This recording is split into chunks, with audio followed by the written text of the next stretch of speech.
hanya ada satu bintang di tata surya kita, Matahari. Dan semua planet mengorbit bintang ini. Tapi ada juga sistem dengan sebuah planet yang mengorbit dua matahari. Misalnya, Kepler 16b berupa tempat yang keras dan dingin yang terdiri dari setengah batu, setengah gas. Tapi yang paling keren, kalau kamu mengunjungi planet ini, kamu akan melihat dua matahari terbenam dan punya dua bayangan. Astronom sepertinya menemukan hal lebih langka dan lebih aneh lagi. Mungkin ada planet yang mengorbit 3 bintang sekaligus. Sistem bintang JW Orionis jaraknya sekitar 1.300 tahun cahaya dari planet kita. Itu terdiri dari 3 cincin jingga, terbuat dari debu, dan berada di dalam satu sama lain. Di tengah sistem ini, kamu bisa melihat 3 bintang. 2 bintang ini binari, yang artinya 2 bintang ini mengorbit satu sama lain. Bintang ketiga mengelilingi 2 bintang itu, dan ilmuwan menemukan bahwa 3 cincin itu tidak sejajar. Cincin paling dalam berayun lebar dalam orbitnya, dan cincin terluar memiliki kemiringan 38 derajat. Jadi astronom memiliki 2 teori. Teori pertama mengatakan putusnya cincin ini terjadi karena 3 matahari menciptakan torsi di tengah seluruh sistem. Torsi adalah gaya gravitasi yang selalu bekerja menuju pusat. Tapi beberapa waktu kemudian, teori ini dicoret. Turbulensi dalam cincin ini kurang kuat untuk membuktikan teori ini. Teori kedua mengatakan bahwa fenomena ini bisa terjadi karena sebuah planet terbentuk di dalam salah satu cincin ini. Sebuah planet muda bisa memengaruhi keseimbangan gravitasi sistem 3 cincin itu dan menjadi penyebab 3 cincin itu sangat terpisah jauh. Ada celah besar dalam awan debu dan berdasarkan ukurannya, planet yang kita bicarakan pasti berupa raksasa gas besar seukuran Jupiter. Semua benda angkasa terbentuk karena gravitasi menarik materi. Jika ada rotasi sedikit pun di awal, kecepatan putaran meningkat seiring waktu, terutama saat sebuah benda mulai jatuh. Itu sebabnya semua benda angkasa berputar, termasuk partikel debu dan bahkan lubang hitam. Lubang hitam kehilangan massa karena sesuatu yang disebut radiasi Hawking. Horizon peristiwanya menjadi semakin kecil, tapi proses ini sangat amat lambat. Horizon peristiwa lubang hitam adalah point of no return, itu seperti batasan yang mengelilingi lubang hitam. Dan tidak ada apapun termasuk cahaya dan radiasi bisa keluar begitu menyeberangi batasan ini. Rata-rata lubang hitam butuh miliaran kali umur alam semesta untuk menghilang sepenuhnya. Galaksi Bima Sakti kita juga mungkin memiliki lubang hitam supermasif, tapi kita tidak dalam bahaya. Salah satu lubang hitam besar terdekat, V4647 Sagittari, kemungkinan besar berjarak 20.000 tahun cahaya. Mengamati dampak lubang hitam aman dilakukan dari kejauhan. Masalah dimulai saat kamu terlalu dekat karena gaya gravitasinya yang luar biasa besar. Galaksi bisa saling menelan, itu salah satu cara galaksi berkembang seiring waktu. Tetangga terdekat kita disebut Andromeda dan saat ini menelan salah satu galaksi satelitnya. Dulu, Andromeda menelan setidaknya 2 galaksi satelit. Banyak gugusan bintang tersebar di seluruh galaksi ini. Andromeda pasti mencuri bintang-bintang ini dari galaksi lain. Ilmuwan akhirnya berhasil mengidentifikasi bintang-bintang itu. Bintang-bintang ini ditemukan di penggabungan galaksi yang terjadi miliaran tahun lalu. 10 miliar tahun lalu, galaksi kita juga mengalami tabrakan. Itu sebabnya sekarang halonya tidak seperti halo yang dimiliki galaksi spiral lain. Awalnya, ilmuwan mengira itu beberapa tabrakan kecil, tapi kemudian mereka sadar bahwa sebagian besar benda angkasa di Bima Sakti ini berasal dari satu sumber. Galaksi lain bernama Enceladus-lah yang bertabrakan dengan Bima Sakti. Galaksi Bima Sakti dan Andromeda mungkin bertabrakan, tapi itu tak akan terjadi dalam 4,5 miliar tahun ke depan. Neutrino adalah partikel netral listrik yang sangat kuat sampai bisa melewati berkilo-kilometer timah dan tidak akan ada yang menghentikannya. Beberapa melewati tubuhmu saat kamu menonton ini. Neutrino terbentuk di reaksi nuklir di dalam bintang hidup dan di ledakan supernova saat bintang meledak. Partikel-partikel ini hampir tidak memiliki massa dan partikel ini butuh kurang dari 3 detik untuk mencapai permukaan matahari. Lalu, itu bisa mencapai planet kita hanya dalam waktu 8 menit. Ada planet TOI 1231b yang jaraknya sekitar 90 tahun cahaya dari bumi. Planet ini mirip dengan Neptunus dan itu adalah sebuah raksasa gas. Tapi menariknya, planet ini kemungkinan memiliki atmosfer yang kaya. Planet ini lebih dari 3,5 kali ukuran bumi dan sedikit lebih hangat dari kita dahulu, 50 derajat Celcius. Planet ini mengorbit bintang Katai merah yang jauh lebih kecil daripada matahari kita, tapi bintang ini juga jauh lebih tua. 1 tahun di planet ini hanya 24 hari bumi. Meskipun dekat ke bintang induknya, planet ini relatif dingin. Itu karena bintangnya ada di sisi lebih dingin juga. Astronom berpikir mereka melihat awan di atmosfer planet misterius ini dan mungkin itu terbuat dari air. Sistem bintang dan planet ini menjauh dari bumi dengan cukup cepat. Itu sebabnya ilmuwan dengan mudah mendeteksi atom hidrogen yang terlepas dari atmosfer planet ini. Ya, artinya planet ini mungkin memiliki ekor. Lubang hitam hipotetis adalah benda angkasa aneh yang merupakan kebalikan dari lubang hitam. Cahayanya sangat terang dan pertama disebutkan oleh Einstein dalam teori gravitasinya. Seringkali ilmuwan membicarakan lubang putih dalam konteks lubang cacing. Ada sebuah teori yang mengatakan lubang hitam seperti semacam titik masuk menuju terowongan yang membawamu melewati ruang dan waktu. Kalau begitu, lubang putih mungkin jalan keluar yang berada di tempat lain di alam semesta. Di sisi lain, lubang putih belum tentu harus menjadi jalan keluar dari lubang cacing. Itu bisa juga tayangan ulang gerakan lambat terbentuknya lubang hitam awal. Jadi, pembentukan lubang hitam dimulai dengan bintang besar tua. Setelah jatuh karena beratnya, bintang itu biasanya berubah menjadi lubang hitam. Tapi terkadang, proses kuantum tidak mengubah bintang menjadi lubang hitam. Sebaliknya, itu membuat lubang putih yang mulai memuntahkan materi bintang tadi. Tapi sejauh ini, hanya teori. Beberapa planet seperti Mars dan Venus memiliki cuaca cukup ekstrem dengan badai kencang. Dan sekarang hurikan ruang angkasa yang sama kuatnya mungkin telah datang ke bumi. Itu adalah massa udara yang berputar-putar, lebarnya sekitar 1000 km. Satelit menemukan hurikan itu ratusan kilometer di atas kutub utara di atmosfer atas bumi. Hurikan itu bukan menjatuhkan air, tapi elektron. Peristiwa itu berlangsung hampir 8 jam sebelum akhirnya berhenti dan hurikan itu berputar berlawanan arah jarum jam. Mungkin aja ada samudra yang tersembunyi di bawah permukaan satelit yang mengelilingi Uranus. Ilmuwan juga telah meneliti samudra di bulan Jupiter, Europa, dan bulan Saturnus, Enceladus. Samudra-samudra ini tersembunyi di bawah kerak es satelit-satelit itu. Uranus memiliki 27 satelit, 5 diantaranya sangat besar, itu adalah Umbriel, Titania, Oberon, Miranda, dan Ariel. Pada tahun 1980-an, saat orang-orang mengirim Voyager 2 untuk mengambil foto dari 5 satelit ini, ilmuwan menemukan bahwa satelit-satelit itu memiliki banyak kawah dan mengandung es dan batu. Foto-foto yang didapatkan oleh para astronom juga menunjukkan tanda air dalam bentuk cair. Itu keluar dari kedalaman satelit dan membeku di permukaannya. Salah satu penjelasan paling masuk akal adalah samudra itu ada di bawah permukaan karena satelit bergerak mengelilingi planet, medan magnet planet itu menariknya. Seperti itulah satelit berada di orbitnya, tarikan ini menghasilkan aliran listrik yang berubah menjadi medan magnet. Medan magnet itu disebut induksi dan samudra di bawah permukaan mungkin penyebab medan induksi ini bisa dihasilkan. Saturnus dikenal dengan cincinnya, tapi Neptunus, Uranus, dan Jupiter juga memiliki cincin loh. Di saat yang sama, Saturnus memiliki hal yang sangat spesial yang tidak pernah kita lihat di planet lain. Badai heksagon besar yang bergerak di kutub utara planet ini, masing-masing sisinya hampir sepanjang 12.500 km. Area itu sangat besar sampai muat diisi 4 bumi. Berdasarkan citra termal, pola awan heksagonal ini turun ke atmosfer Saturnus sekitar 100 km. Planet ini sembunyi di balik awan tebal dan sinar matahari tidak bisa menembusnya. Itu sebabnya astronom tidak bisa melihat apa yang sebenarnya terjadi di sana. Tapi ada beberapa teori, Saturnus adalah raksasa gas dan saat memanas, gas di dalam planet menyimpang lebih jauh. Energi besar dilepaskan bersamaan gas itu yang membuatnya naik, mengembang, dan kehilangan kepadatan. Proses yang sama menyebabkan hurikan dan tornado di planet kita. Di Saturnus, gas berputar keluar dari zona bertekanan tinggi yang berada di lapisan luar Saturnus. Dan gas ini memancing badai besar berbentuk unik seperti itu. Kita lebih banyak ngirimin pesawat keluar angkasa ke Mars dibandingkan ke planet lain.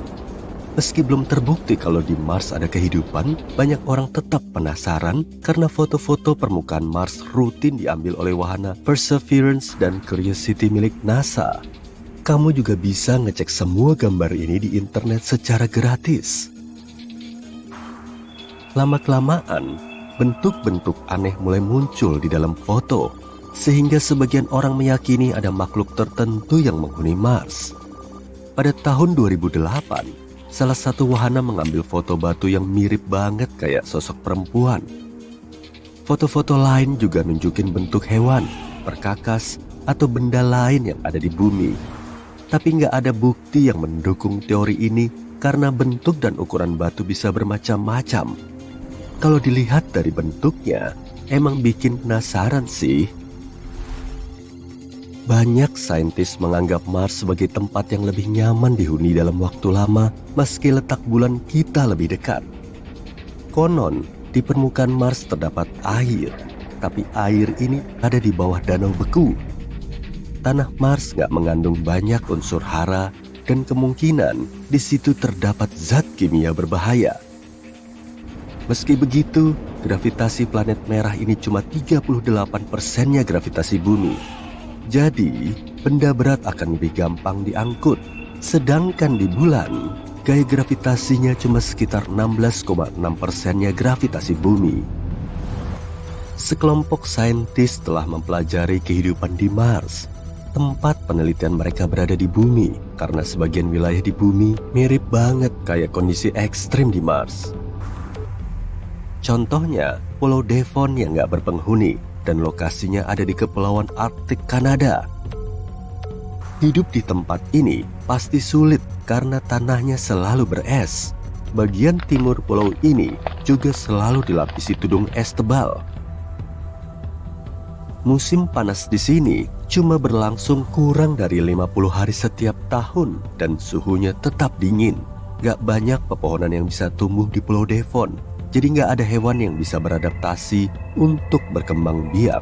Makanya proyek Mars Halton dimulai di sini pada tahun 1997 agar astronot bisa ngerasain pengalaman yang unik.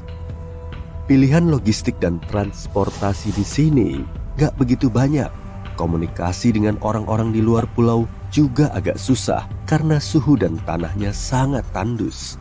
Kalau bisa nemu solusi yang tepat untuk tinggal di pulau ini, mungkin kita juga akan bisa tinggal di Mars. Kondisi di Mars saat ini masih nggak layak huni meski astronot sudah latihan di bumi. Suhu di sana dingin banget, bahkan suhu rata-rata cuma sekitar minus 63 derajat Celcius. Dan di musim panas, suhu maksimalnya cuma 30 derajat Celcius. Selain itu, 95,3% atmosfer Mars terdiri dari karbon dioksida. Jadi, kita nggak bisa bernafas bebas tanpa alat khusus. Karena permukaannya nggak punya medan magnet, Mars selalu terpapar oleh radiasi matahari. Suhunya juga sangat fluktuatif, sehingga sering terjadi badai debu kuat. Bahkan badai ini bisa menyelimuti seisi Mars. Meski badai ini nggak membahayakan kita, debunya bisa mengganggu fungsi alat elektronik dan alat bertenaga surya. Kita jadi tahu kalau kondisi di Mars nggak senyaman bumi. Tapi di planet ini pernah ada kehidupan nggak ya? Pertanyaan ini telah lama diperdebatkan para saintis sejak NASA ngebuktiin kalau sebagian Mars pernah laik huni. Kita masih belum tahu durasinya dan kapan tepatnya. Tapi kemungkinan ini nggak serta-merta bisa dijadiin fakta. Foto-foto terbaru dari Mars nunjukin kalau sunset di sana dalam kondisi berawan. Berarti di Mars ada hujan dong? Nggak juga. Di bumi, awan berwujud uap air. Dan saat turun hujan, air mencapai permukaan bumi dalam bentuk cair. Proses di Mars nggak begitu. Dan anehnya lagi, awan Mars mengandung lebih banyak air yang berasal dari air es. Awan ini lebih mirip kayak kabut es tipis. Karena berada di lingkungan beratmosfer tipis dan bersuhu dingin, awan ini nggak akan jatuh ke permukaan Mars. Sunset di Mars juga beda. Menurut pakar dari NASA, ada debu halus yang bikin warna biru di sekitaran matahari di langit Mars kelihatan lebih mencolok. Makanya, sunset di Mars kelihatan kebiru-biruan. Selain itu, posisi Mars agak miring di porosnya. Jadi, di sana juga ada musim. Karena bagian selatannya nggak mengarah ke matahari, saat Mars mencapai posisi terjauhnya, musim dingin di sana jauh lebih dingin dan musim panasnya jauh lebih panas. Kalender di Mars juga beda. Satu tahunnya berlangsung sekitar 1,88 tahun di bumi. Sedangkan satu harinya selama 24 jam lebih sedikit.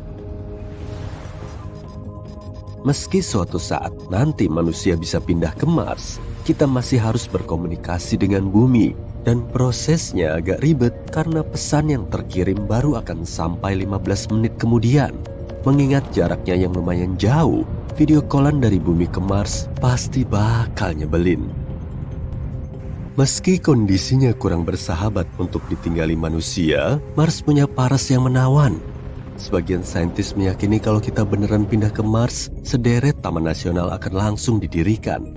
Misalnya, kawasan di sekitar Olympus Mons, gunung berapi terbesar di tata surya yang membentang lebih dari 25 km. Valles Marineris juga nggak kalah keren. Rangkaian bukit ini membentang sepanjang 4.000-an kilometer. Tudung es kutubnya jangan sampai ketinggalan. Kadang, di area ini juga ada hujan salju dry ice. Saturnus dan Uranus dikenal sebagai planet unik di tata surya karena memiliki cincin. Saat ini, Mars memang belum punya cincin. Tapi menurut perkiraan, planet ini akan bercincin puluhan juta tahun dari sekarang. Satelit terbesar Mars, Phobos, akan hancur dan puing-puingnya akan menempel di cincin berbatu di sekitar Mars. Mirip kayak cincin Saturnus dan Uranus. Mars diketahui punya 2 satelit. Selain Phobos, ada juga objek lain bernama Deimos. Kedua satelit ini ditemukan oleh astronom Amerika bernama Asaph Hall pada tahun 1877. Awalnya, Hall sudah hampir menyerah untuk menemuin satelit Mars. Tapi untungnya, dia terdorong untuk melanjutkan proyeknya. Keesokan malamnya, dia menemukan Deimos. 6 hari setelah temuan awalnya, Hall menemukan Phobos. 2 objek luar angkasa ini kemungkinan adalah asteroid yang tertangkap gravitasi Mars. Ada juga teori yang nyebutin kalau kedua satelit ini terbentuk di dalam orbit Mars secara bersamaan dengan planetnya. Gravitasi Mars yang lemah juga mungkin telah menyebabkan peristiwa menarik ini. Mirip kayak bumi, Mars juga pernah dihantam asteroid besar.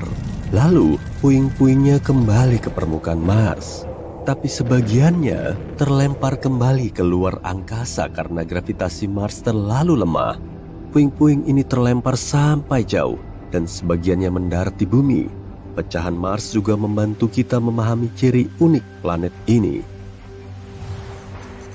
Para saintis terus mengirim robot ke planet merah beberapa dekade belakangan ini. Tapi proses pendaratan manusia di Mars masih jauh dari bayangan kita. Meski dengan teknologi roket termutakhir, perjalanannya memakan waktu 6 bulan. Dan itu pun kalau semuanya berjalan mulus.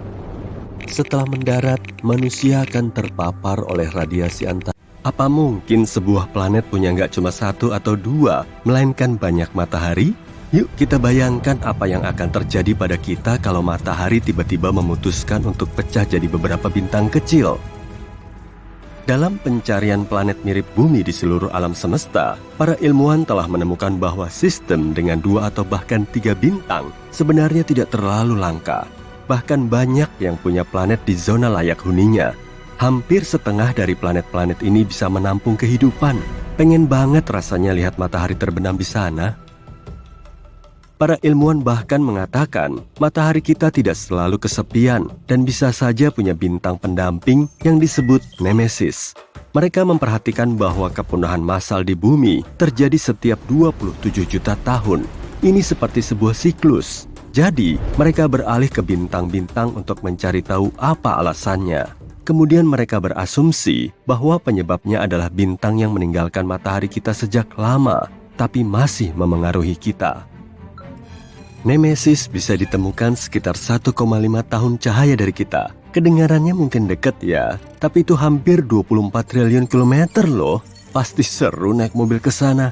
Cuma butuh 50 juta tahun kok. Nah, setiap kali melewati orbitnya, Nemesis bisa memengaruhi awan Oort. Awan Oort adalah area di sekitar tata surya kita tempat komet terbentuk. Keberadaannya belum terbukti, tapi para ilmuwan lumayan yakin tentangnya. Jadi, komet terbentuk di dalam awan ini dan kemudian masuk ke tata surya. Meski sangat jauh, bintang kedua dalam sistem ini bisa punya pengaruh yang besar. Tapi gimana kalau ada sistem dengan 4 bintang atau bahkan lebih? Apa mungkin? Sebenarnya mungkin aja, tapi makin banyak objek langit yang ada di dalamnya, makin sulit jadinya. Orbitnya jadi nggak stabil dan kacau banget. Dalam mekanika bintang, ini disebut masalah trisurya.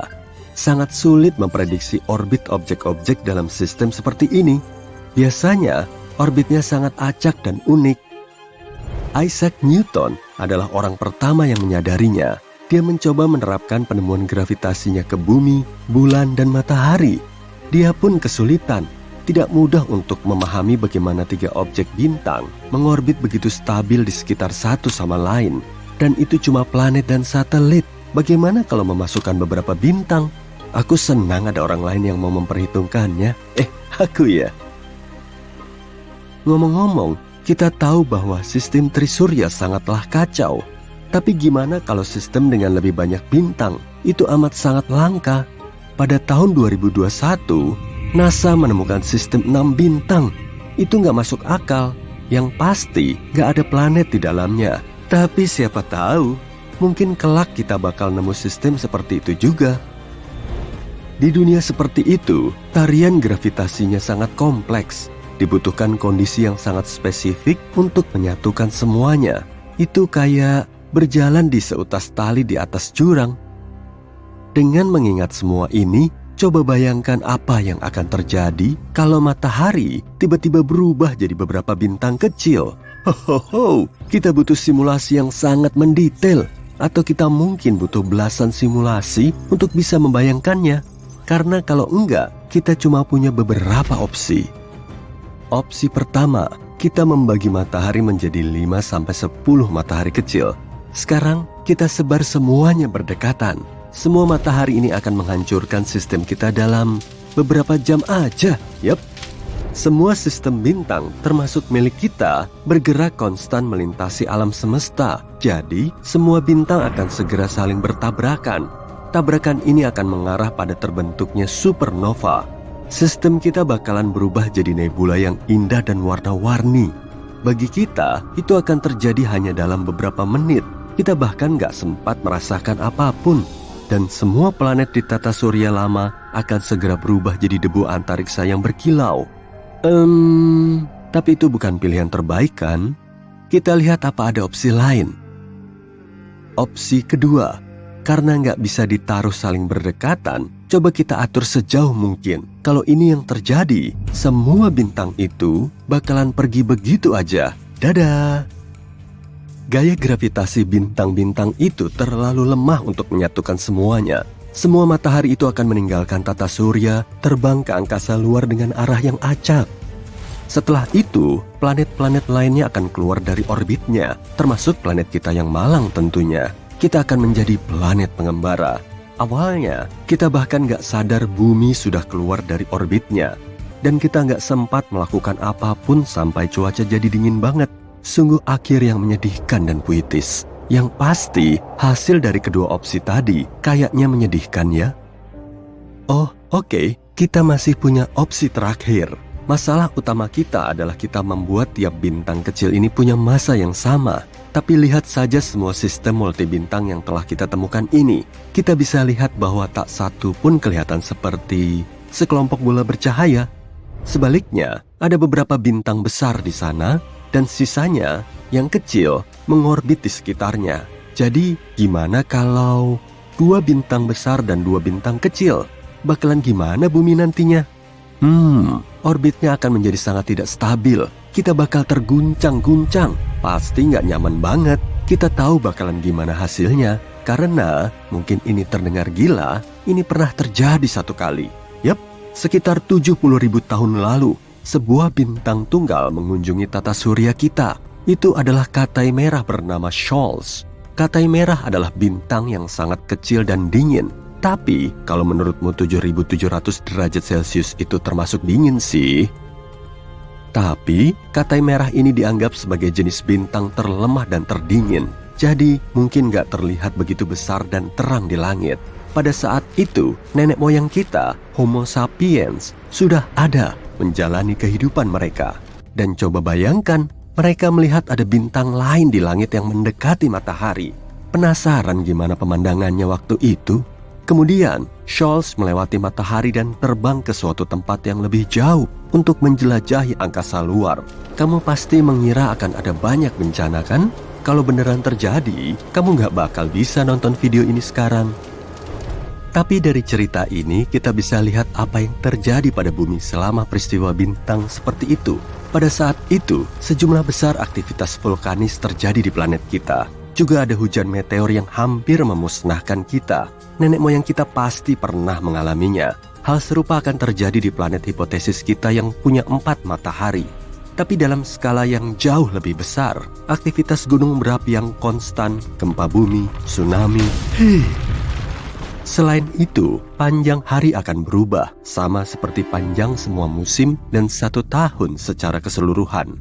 Semua nggak akan stabil lagi karena perubahan gravitasi yang teratur. Dengan kata lain, kamu nggak akan tahu kapan musim dingin tahunan atau musim panas yang terik akan datang. Dan saat kita tepat berada di tengah-tengah 2 bintang, malam nggak akan ada. Kedua bintang itu akan menerangi kedua bagian planet kita, dan kita harus tidur di bawah sinar matahari yang cerah. Dan kalau menurutmu ini sudah buruk, ingat, kita juga akan diserang oleh lebih banyak sinar ultraviolet dan angin surya karena 4 matahari kita. Warnanya juga akan berubah.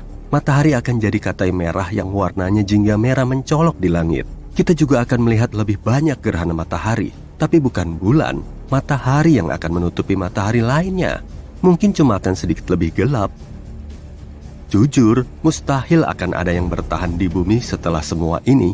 Mungkin aja sih, tapi silakan coba 100 simulasi sendiri kalau kamu ingin memastikan. Tapi secara teori, kita bisa bertahan dalam sistem bintang biner sederhana. Misalnya, di salah satu sistem yang terdiri dari 2 bintang berdekatan.